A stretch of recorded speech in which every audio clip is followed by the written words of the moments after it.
autre président qui commence sa mandature cette année, président du National.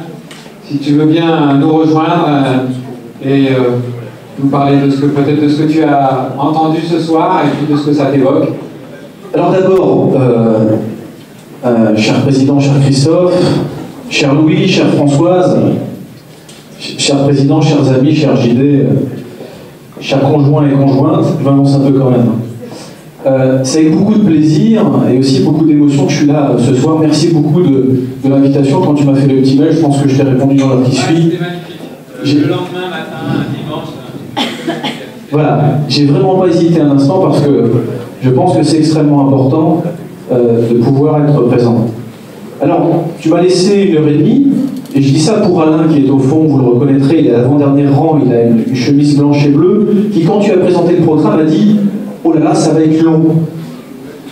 Alors je vais essayer de vous libérer le plus tôt possible et de ne pas dépasser le temps. On est pile poil dans les temps. Eh bien génial, donc le temps que tu m'as donné, le temps de 10 minutes pour vous parler de quelques sujets. Alors, je vais essayer d'aborder ce temps de prise de parole sur 3 sujets. Le sujet de l'histoire, le sujet de la famille et le sujet de l'avenir.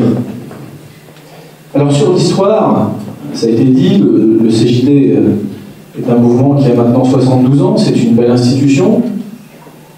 Le CJD Toulon a 50 ans, il fait partie de cette histoire. Tout ce qui a été dit en ce tour de table est propre à vous, mais en même temps fait du lien avec ce qu'est le mouvement et la façon dont il a évolué et progressé. Et cette histoire, forgée sur des valeurs, les 4 valeurs de notre mouvement, que vous avez dont vous avez parlé, la loyauté, la responsabilité, la solidarité, la dignité de la personne humaine, sont ce qui nous fonde, sont ce qui nous réunissent au quotidien, peu importe l'âge de nos artères, qu'on ait 37 ans comme moi aujourd'hui, ou, excuse-moi lui, voilà, 25 ans. Et je pense que cette histoire, elle est assez impressionnante. Et d'ailleurs, quand on rencontre les hommes politiques et les femmes politiques et les institutions, et malgré les éléments, le fait qu'on ait des mandatures très courtes de 2 ans non renouvelables en section, région et nationale, ils gardent toujours une image du CJD assez impressionnante dans l'histoire, parce qu'on a beaucoup compté dans l'histoire. Vous l'avez dit, on a parlé d'amitié, on a parlé de copains, on a parlé de convivialité, et le CJD, c'est quand même une grande famille d'entrepreneurs. 70 000 JD sont passés par notre mouvement. 45 000 chefs d'entreprise, toujours à la tête d'entreprise, sont passés par notre mouvement. On en a 3 540 actuellement, avec des objectifs, mais je le dis au passage, de 20% de développement, puisqu'on devrait être 5 000 à l'horizon juin 2012. Et donc cette famille, ce fil rouge, quand on discute avec les anciens, Louis ou d'autres, lundi dernier je déjeunais avec les CJPiens, tous ceux qui avant 68 ont compté dans le mouvement, ont fait un déjeuner ou 2 par an, et ils disaient, effectivement, ce qu'ils trouvent dommage dans l'évolution du mouvement, c'est que souvent on coupe le lien avec la famille, c'est-à-dire qu'on perd la relation aux autres. Alors si je vous parle de ça, c'est parce que cette famille, elle me semble importante, et qu'on développe 2 outils depuis quelques années qui permettent de recréer du lien, recréer du sens et remettre la famille au cœur de notre fonctionnement. Le premier outil qu'on développe, c'est des granites, des groupes de réflexion d'animation territoriale. On essaie de lancer dans toutes les régions.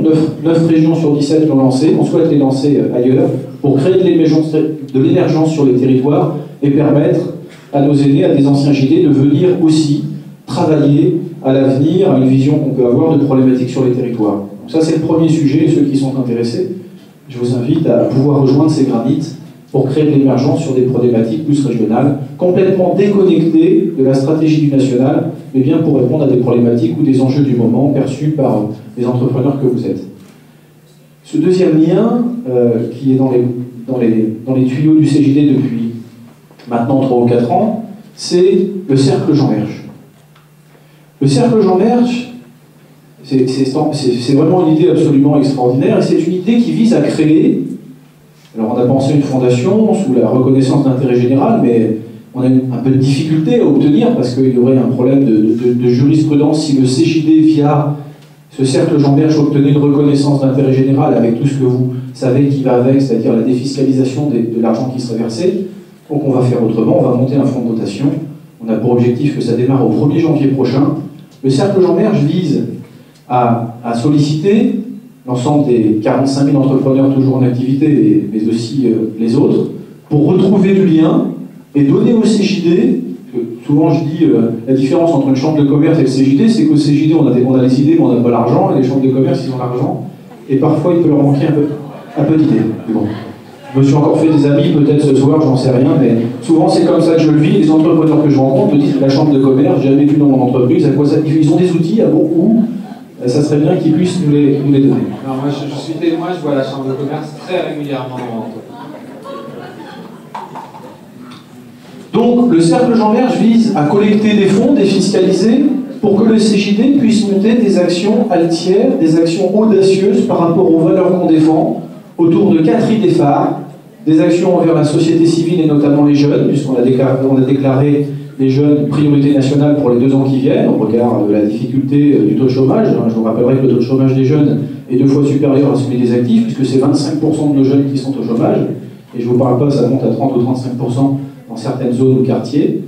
Donc, des actions en faveur des jeunes, je peux vous donner un type d'action, par exemple financer des études à des jeunes qui n'auraient pas les moyens de les financer, en contrepartie de passer 4, 5 ans, 6 ans dans l'entreprise, puisqu'on sait que nos PME ont du mal à capter ces jeunes très diplômés, ces jeunes talents qui sortent et qui préfèrent aller dans les grands groupes au chaud ou au soleil, voire à l'international, et nous aurions besoin de les capter dans nos entreprises. D'autres actions autour de l'environnement, et je vous en dirai quelques mots tout à l'heure, des actions sur la francophonie, puisqu'on s'est développé dans 9 pays sur cette base-là au niveau du CJD, parce qu'on ne sait pas parler anglais ou très mal, on a vraiment des difficultés. Donc on a été chercher nos amis francophones, tunisiens, marocains, canadiens, etc., parce que c'est beaucoup plus simple pour nous. Donc des actions sur la francophonie. Donc ce cercle Jean Berche va être lancé, donc je pense que vous serez contactés, et je vous invite tous à venir y participer, pour pouvoir garder ce lien et faire que cette famille puisse disposer d'argent pour pouvoir développer des actions toujours en phase, bien sûr, avec nos valeurs, avec ce qu'on est, ce qu'on a été et ce qu'on sera demain. Et le 3e point dont je voulais vous parler, c'est l'avenir. Alors, objectif lune, les pieds dans la glaise, la tête dans les étoiles.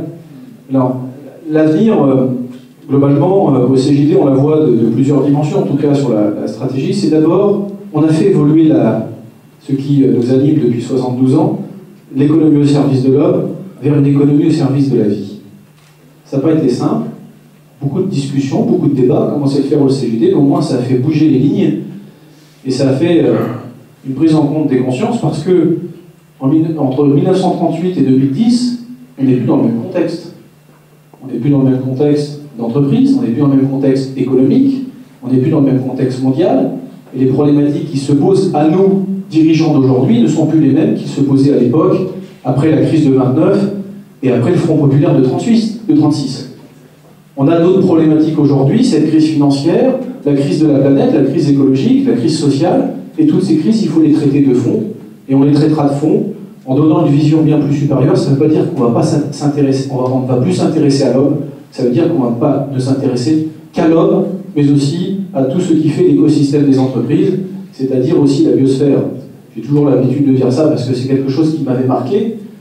Pour illustrer le propos d'une économie au service de la vie, j'ai découvert ça avec notre délégué national, Patrice Valentin, un jour dans le train, j'allais chez lui à Rennes, c'est un spécialiste de la biodiversité, et il m'a montré un petit film en Chine, où les Chinois, après avoir utilisé des engrais de façon beaucoup trop importante dans l'agriculture, pollinisent leurs arbres à la main parce qu'ils n'ont plus d'abeilles. La nature nous rend des services, les écosystèmes sont en train de se dégrader, on a une évolution de la perte de la biodiversité, on fait x40 par rapport à la disparition normale de la diversité, et si on continue comme ça, on va laisser à nos enfants une planète assez déplorable au-delà des problématiques de dette et autres. Donc mettre cette économie au service de la vie, c'est aussi faire prendre conscience de la nécessité de regarder la faune, la flore, et pour vous donner un deuxième exemple de cette économie au service de la vie, quand vous achetez du poisson, vous ne payez pas le poisson, la nature le donne gratuitement, vous payez le pêcheur et le carburant et son bateau. Jamais il n'a pas besoin d'être. Sauf que maintenant, comme il n'y en a plus, on en élève et on les nourrit parce que le poisson disparaît. Et donc mettre cette économie au service de la vie, c'est prendre en compte que si aujourd'hui nous ne développons pas de nouveaux modèles économiques respectueux des ressources, parce que nous sommes dans un monde fini avec des ressources finies, c'est pas moi, c'est le rapport SUDEF qui le dit, en 2020, il faudra dépenser 2000 milliards de dollars, 2000 milliards de dollars uniquement pour recréer de façon artificielle ce que la nature donne aujourd'hui gratuitement aux entreprises. Gratuitement. Celui qui a des pommiers, des poiriers, des cerisiers, la pollinisation, il ne paye pas les abeilles. Et si demain il n'a plus d'abeilles, il peut réfléchir à son modèle économique. Donc ça, le premier axe, première évolution pour l'avenir de notre mouvement, passer de l'économie au service de l'homme à l'économie au service de la vie, c'est un élément important. Ensuite, deuxième élément, c'est une réflexion autour de ce que l'on est intrinsèquement dans ce mouvement, et on a lancé un grand débat sur le changement de nom. On changera, on ne changera pas, mais 38 CJP, 68 CJD. Est-ce qu'aujourd'hui, centre, ça nous représente? Est-ce qu'on est un centre? J'ai plutôt l'impression, moi, qu'on est un mouvement et qu'il y a quelque chose de dynamique chez nous. Jeune, certainement, par l'âge ou par le métier, c'est pas le souci. Et puis, dirigeants d'entreprise, je nous vois plutôt comme des entrepreneurs ou des professionnels, et en tout cas, bien sûr, militants, on est des militants, tu le disais, et ça me fait plaisir ce que tu as dit, Louis, parce que j'ai aussi eu un débat dans une de mes ambitions. Il y a 6 ambitions, je ne vais pas vous faire la stratégie, vous l'avez tous dans le CJD Mode d'emploi que vous allez recevoir dans les jours qui viennent. Une de mes ambitions, c'est entrepreneur, militant, constructeur. Et je peux vous dire que ça aussi, ça a fait débat. Et pourquoi? Oui, on est des militants, tu as raison, et moi je suis intimement convaincu que ce que tu as dit par rapport aux politiques, j'ai le même constat que toi. La société, on peut toujours rester assis, le cul sur sa chaise, et dire ils nous font chier, ils nous embêtent, ils font des lois à la con. Il n'y a qu'en sortant globalement les doigts et en allant se mettre au boulot, et en leur disant que la façon dont ils font ne nous plaît pas et ne correspond pas aux valeurs et aux idées qu'on défend, qu'ils bougeront les lignes, et que l'on bougera les lignes ensemble. Donc voilà. Et puis, sur ce que l'on est au plus profond, il y a un travail sur la refondation du CJD, sur 3 thèmes: la représentativité, la gouvernance, et le troisième, je l'ai oublié, mais ça reviendra, de façon à lancer un grand débat. On a lancé des enquêtes d'opinion sur ce que l'on est et sur ce que l'on a envie de faire. Voilà quelque chose qui va changer dans les années qui viennent. Et puis pour terminer mon propos, je voulais vous parler d'amour. Parce que ça fait du lien aussi avec la famille et avec l'histoire. Je pense qu'on ne peut pas faire ce qu'on fait quand on est président de section, président de région, président national, mais aussi quand on est engagé, quand on est militant et qu'on démarre au CJD. On ne peut pas donner tout ce temps par rapport aux valeurs qu'on partage si on n'aime pas le CJD, si on n'aime pas ce qu'il est, si on n'aime pas ce qu'il fait, si on n'aime pas son métier, si on n'aime pas ses salariés. Et ça, je pense que c'est quelque chose d'important, et on le dit pas assez ou pas souvent, ou en tout cas sans filigrane. Et je pense que quand on aime ou quand on recherche l'amour au quotidien, c'est quelque chose d'important. Voilà, alors bon anniversaire à CJD Grand Toulon, ou CJD Toulon-Var, comme tu l'as dit. 50 ans, bravo, félicitations. Alors, je disais tout à l'heure, j'aimerais bien, alors si quelqu'un peut noter ça dans les plaquettes, que pour les 100 ans je puisse être invité. Je me dis que j'aurai 87 ans, l'espérance de vie augmente, je viendrai peut-être avec ma canne, mais ça me ferait grand plaisir d'être là pour les 100 ans. Merci de ton invitation, Christophe, merci à vous. Merci Michel.